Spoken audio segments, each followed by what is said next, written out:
अस्सलाम वालेकुम dear viewers, मैं हूं अतीकुर रहमान। आज की लेक्चर में डिस्कस करेंगे कंप्लीटिंग द स्क्वायर मेथड को। ये भी हमारे पास फैक्टराइजेशन मेथड की तरह एक टेक्निक है, एक वे है, एक मेथड है जिसको यूज़ हमने करना है किस पर्पज़ में, क्वाड्रेटिक इक्वेशन का सॉल्यूशन निकालने के लिए। कोई सा भी क्वाड्रेटिक इक्वेशन हो, कंप्लीटिंग द स्क्वायर मेथड के वर्किंग रूल्स क्या है, इस टेक्निक को यूज़ कैसे करना है, इसको समझते हैं एक एग्जांपल से। किसी से समझते हैं एक एग्जांपल से। एग्जांपल में मैं एक छोटा सा क्वाड्रेटिक इक्वेशन ले रहा हूँ, एक सिंपल सा क्वाड्रेटिक इक्वेशन ले रहा हूँ।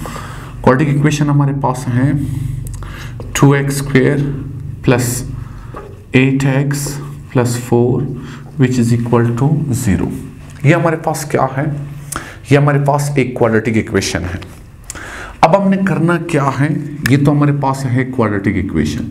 हमने करना क्या है? इस क्वाड्रेटिक इक्वेशन का क्या निकालना है? इस क्वाड्रेटिक इक्वेशन का सॉल्यूशन निकालना है। और इसके लिए मेथड कौन सा यूज करना है? Completing the square method. इस मेथड को यूज कैसे करना है? इसके लिए सबसे पहला स्टेप क्या होता है? Step number 1। तमाम स्टेप्स आपने याद रखना है। सबसे पहले स्टेप नंबर 1 को देखना है। स्टेप नंबर 1 क्या होता है? स्टेप नंबर 1 में सबसे पहले आपने एक्स स्क्वायर वाले टर्म को देखना है। क्या देखना है? एक्स स्क्वायर वाले टर्म। फिर एक्स स्क्वायर वाले टर्म के अंदर एक्स स्क्वायर का जो कोफिशिएंट है वो आपने देखना है। अगर हम यहाँ देख लें तो यहाँ पर एक्स स्क्वायर का कोफिशिएंट क्या आ रहा है? 2। तो सबसे पहले हमने ये देखना है कि क्या ये 2 हमारे पास एक परफेक्ट स्क्वायर है। परफेक्ट स्क्वायर क्या होते हैं? परफेक्ट स्क्वायर हमारे पास 1 होता है, परफेक्ट स्क्वायर हमारे पास 4 होता है, 9 होता है, 16 होता है, 25 होता है, 36 होता है, 49 होता है, 64 होता है, 81 होता है, 100 होता है एंड सो ऑन। ये हमारे पास ये तमाम क्या है? परफेक्ट स्क्वायर है। किस तरह है? 1 को मैं ऐसे लिख सकता हूँ 1 into 1 और इसको मैं लिख सकता हूँ 1 स्क्वायर। अब ये 1 को जो है ना स्क्वायर में लिख सकता हूँ 1 स्क्वायर, 4 को लिख सकता हूँ स्क्वायर की फॉर्म में कैसे? 2 स्क्वायर, 9 को मैं लिख सकता हूँ 3 into 3 3 स्क्वायर। तो ये सारे हमारे पास कौन से नंबर्स हैं? ये हमारे पास कहलाते हैं परफेक्ट स्क्वायर। तो स्टेप नंबर 1 आपने याद रखना है, एक्स स्क्वायर का कोफिशिएंट अगर एक परफेक्ट स्क्वायर था, जैसे 1 हो, जैसे 4 हो, जैसे 9 हो, तो फिर इसका मतलब ये हो जाता है, ये बन जाता है कि समझो आपने स्टेप नंबर 1 कर लिया है। अगर एक्स स्क्वायर का कोफिशिएंट परफेक्ट स्क्वायर के अलावा कोई नंबर हो, जैसे यहां पर 2 है, 2 हमारे पास परफेक्ट स्क्वायर में से नहीं है, तो फिर आपने करना क्या है? तो फिर आपने ये करना है, स्टेप नंबर 1 आपका ये होना चाहिए, आपने इसी 2 से पूरे इक्वेशन को डिवाइड करना है। ये स्टेप नंबर 1 याद रखें। एक्स स्क्वायर का कोफिशिएंट परफेक्ट स्क्वायर के अलावा कोई भी नंबर हो, पूरी इक्वेशन को उसी से आपने क्या करना है? डिवाइड करना है। जैसे 2 है तो आपने यहां पर क्या लिखना है? Dividing both sides by 2। आपने दोनों तरफ को किसी से डिवाइड करना है? 2 से डिवाइड करना है। आपने लेफ्ट को भी 2 से डिवाइड करना है, इसी तरह राइट को भी आपने 2 से डिवाइड करना है। 2 से जब आप डिवाइड करेंगे तो ये 2 कैंसिल होके एक्स स्क्वायर आएगा। 8 को 2 से डिवाइड करें ये 4x आएगा। 4 को 2 से डिवाइड करें ये 2 आएगा। 0 डिवाइडेड बाय 2 0 आएगा। स्टेप नंबर 1, उम्मीद है स्टेप नंबर 1 आपको समझ आया होगा। आप स्टार्ट से लेकर लास्ट तक तमाम स्टेप्स को देखते रहें। ये कंप्लीटिंग द स्क्वायर मेथड बहुत ही आसानी मेथड है। इनमें जितने स्टेप्स करना है, हर स्टेप को आपने गौर से देखना है। स्टेप नंबर 2 क्या होना चाहिए कंप्लीटिंग द स्क्वायर मेथड में? आपने करना क्या है? इनमें से कांस्टेंट टर्म को देखना है। कांस्टेंट टर्म वो है जिसके साथ x ना हो। अब यहां पर भी x है, यहां पर भी x है, यहां पर x नहीं है, तो ये 2 हमारे पास क्या है? कांस्टेंट टर्म है। Step number 2 completing the square method में स्टेप नंबर 2 क्या होता है? कांस्टेंट टर्म को लेफ्ट से राइट में शिफ्ट करना है। कैसे? इसको आप अपनी जगह पे लिखें। ये 2 यहाँ प्लस हो रहा है, जब हम राइट की तरफ इसको शिफ्ट करेंगे तो प्लस चेंज होके माइनस आएगा। 2 को जब हम लेफ्ट से राइट में शिफ्ट करेंगे तो +2 किस चीज में चेंज हो जाएगा, -2 में। ये आपका स्टेप नंबर 2 होगा। अब स्टेप नंबर 3, स्टेप नंबर 2 के बाद जो स्टेप नंबर 3 होता है, स्टेप नंबर 3 को करने से पहले 1-2 स्टेप्स आपने अपनी तरफ से करना है। वो 2 स्टेप्स क्या होनी चाहिए, ये चीजें याद रखना। ये काफी टेक्निकल स्टेप्स हैं, यहां पे थोड़ा सा फोकस करें। ये स्टेप्स आपने याद रखना है। एक्स स्क्वायर वाले टर्म को अपनी जगह पे लिखें। ये जो एक्स वाला टर्म है कंप्लीटिंग द स्क्वायर मेथड में, ये आप लोगों ने हमेशा के लिए याद रखना।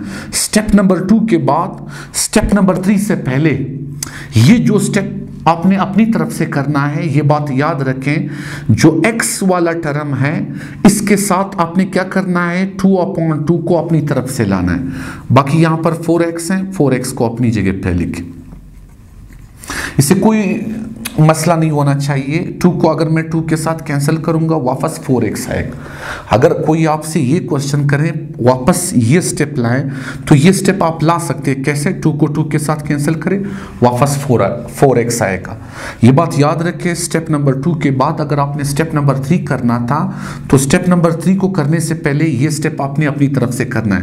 एक्स स्क्वायर को अपनी जगह पे लिखें। ये जो x वाला टर्म है कंप्लीटिंग द स्क्वायर मेथड में, जब भी कोई क्वाड्रेटिक इक्वेशन आप उठाएंगे तो ये अपने अपनी तरफ से करना है। 2/2 ये अपने अपनी तरफ से लाना है। इसके बाद क्या करना है, इसको भी फोकस करें।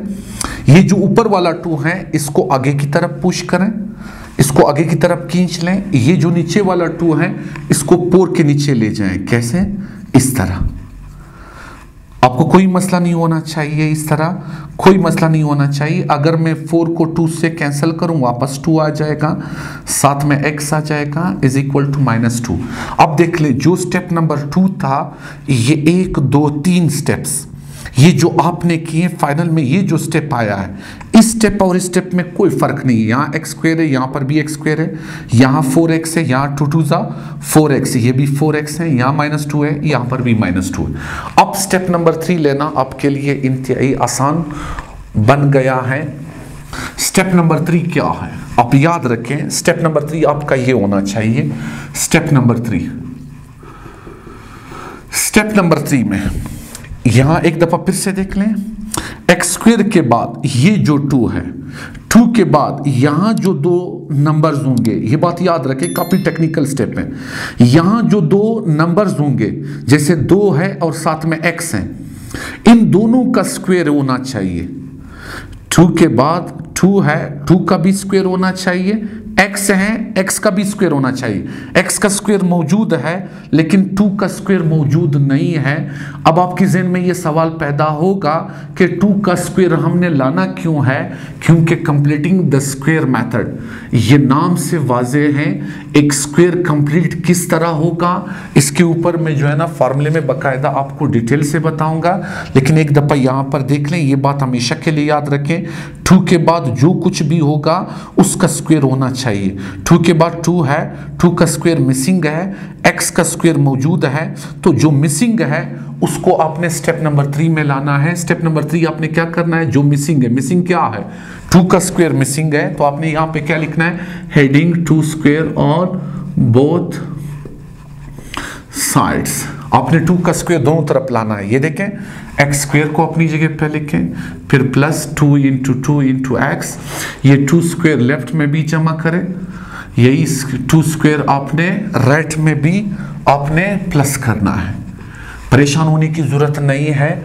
अब आपने करना क्या है, स्टेप नंबर 4 में आपने करना क्या है, आपने स्क्वायर को कंप्लीट करना है। क्या करना है, स्क्वायर को कंप्लीट करना है। ये बात हमेशा याद रखें, स्क्वायर कंप्लीट किस वक्त होगा, जब हमारे पास 2 स्क्वायर टर्म्स हो और दोनों स्क्वायर वाले टर्म्स का डबल प्रोडक्ट भी मौजूद हो। देखो स्क्वायर 2 के ऊपर है तो 2 भी इधर डबल के साथ मौजूद है, 2 के साथ मौजूद है। स्क्वायर x के ऊपर है, x भी यहां 2 के साथ मौजूद है, तब आप इसको एक कंप्लीट स्क्वायर की फॉर्म में जाहिर कर सकते हो। कंप्लीट स्क्वायर की फॉर्म में कैसे जाहिर करेंगे, जिसके ऊपर स्क्वायर है, स्क्वायर उसका कंप्लीट करें। किस तरह कंप्लीट होगा, x + 2 का होल स्क्वायर। ये फार्मूला आप लोगों ने पढ़ा है, a का स्क्वायर + 2ab + b का स्क्वायर, ये बराबर किसके हैं, a + b का होल स्क्वायर। ये हमारे पास क्या है, ये एक कंप्लीट स्क्वायर है। ये स्क्वायर किस वक्त बनता है, जो चीज यहां पे हो उसका स्क्वायर मौजूद हो, जो चीज इस पोजीशन पे हो उसका स्क्वायर होना चाहिए, और ये ए बी 2 के साथ होना चाहिए। तब आप ए और बी का कंप्लीट स्क्वायर, तब ए और बी को आप कंप्लीट स्क्वायर की फॉर्म में लिख सकते हो। तो सेम कहानी इधर भी है। जो देखो यहां ए था, ए का स्क्वायर था, ए का स्क्वायर मौजूद था, बी था, बी का स्क्वायर मौजूद था, ए और बी डबल प्रोडक्ट भी मौजूद था। तो यहां पर देखें एक्स है, एक्स का स्क्वायर भी मौजूद है, 2 है, 2 का स्क्वायर भी मौजूद है, और 2 के साथ ये एक्स और 2 दोनों मौजूद है। अगर मैं ए और बी की जगह सी प्लस डी का स्क्वायर कंप्लीट करूं तो इसके बिहाइंड क्या क्या होनी चाहिए? स्क्वायर को कंप्लीट करने के लिए सी का स्क्वायर होना चाहिए, साथ में सी और डी का डबल प्रोडक्ट होना चाहिए, और साथ में डी का स्क्वायर होना चाहिए। अगर ये 3 टर्म्स होंगे तब एक स्क्वायर कंप्लीट होगा, अदरवाइज स्क्वायर कंप्लीट नहीं हो सकता है। तो स्क्वायर को कंप्लीट करने के लिए ये सारी बातें याद रखना। जैसे यहां पर था एक्स का स्क्वायर मौजूद है, 2 का स्क्वायर मौजूद है, ये देखो यही एक्स और 2 के साथ डबल प्रोडक्ट में मौजूद है, तब आप x प्लस 2 का स्क्वायर कंप्लीट कर सकते हो। इसके बाद एक बात और याद रखें, अगर इस डबल प्रोडक्ट के आगे माइनस था तब ये फार्मूला माइनस के लिए कंप्लीट होगा, अगर यहां प्लस था तब ये प्लस के लिए कंप्लीट होगा। इसके बाद -2 आप अपनी जगह पे लिखें, 2 का स्क्वायर आप 4 लिखेंगे, इसके बाद x प्लस 2 का होल स्क्वायर, -2 को 4 से निकाले ये 2 आएगा। लास्ट स्टेप में क्या करना है? Step number 5। स्टेप नंबर 5 में स्क्वायर को खत्म करने के लिए आपने क्या करना है? स्क्वायर रूट को लेना है। क्या लेना है? Square root. तो यहां पर क्या लिखेंगे? Taking square root on both sides. आपने स्क्वायर रूट को लेना है दोनों तरफ। कैसे लेना है? इधर भी आपने स्क्वायर रूट लेना है, इधर भी आपने स्क्वायर रूट लेना है। एक बात याद रखें, कांस्टेंट का जब भी स्क्वायर रूट लेना था तो साथ में प्लस माइनस जरूर लगाना है। ये स्क्वायर और अंडर रूट कैंसिल हो जाएगा, ये स्क्वायर और स्क्वायर रूट कैंसिल हो जाएगा, ये x प्लस 2 आएगा, यहां पर क्या आएगा? प्लस माइनस इंटू रेडिकल, अच्छा रेडिकल 2। अच्छा अब क्या करना है? x प्लस 2 को एक दफा रेडिकल 2 के बराबर रखें, x प्लस 2 को एक दफा -2 रेडिकल के बराबर रखें। ये 2 इधर प्लस हो रहा है, वहां जाके माइनस हो जाएगा। कैसे लिखेंगे? रेडिकल 2 -2। इसी तरह ये 2 यहां प्लस हो रहा है, वहां जाके माइनस हो जाएगा। तो x की एक वैल्यू ये है, x की एक वैल्यू ये है, ये दोनों हमारे पास क्या कहलाते हैं? सॉल्यूशन सेट कहलाते हैं। सॉल्यूशन सेट कहलाते हैं। और इस प्रोसेस को क्या कहते हैं? This process as known as completing the square method. ये टेक्निकल स्टेप याद रखें। ये डबल प्रोडक्ट ये मैंने देखो 2/2 को लाया, इससे आपको ये फायदा हो गया कि 2 के साथ यहां पर जो कुछ भी होगा उसका स्क्वायर आपने लाजमी इधर लाना है। तो यहां पर x का स्क्वायर मौजूद था, 2 का स्क्वायर मिसिंग था। बस ये चीजें याद रखें, जो मिसिंग था उसको स्टेप नंबर 3 में लाया। हमने क्या लिखा है? हेडिंग 2 का स्क्वायर ऑन बोथ साइड। जब मैंने 2 स्क्वायर को दोनों तरफ जमा किया तो लेफ्ट साइड हमारे पास एक कंप्लीट स्क्वायर बन गया है। स्क्वायर किस वक्त कंप्लीट होता है? जब इसका भी स्क्वायर मौजूद हो, इसका भी स्क्वायर मौजूद हो, और इन दोनों का डबल भी मौजूद हो, तब आप इसका स्क्वायर कंप्लीट कर सकते हो, अदरवाइज इसका स्क्वायर कंप्लीट नहीं हो सकता है। उम्मीद है ये लेक्चर आपको समझ आया होगा। नेक्स्ट वीडियो में इंशाल्लाह इसी कंप्लीटिंग द स्क्वायर मेथड के एक्सरसाइज के अंदर क्वेश्चन के ऊपर बात करेंगे। Thank you, Allah Hafiz.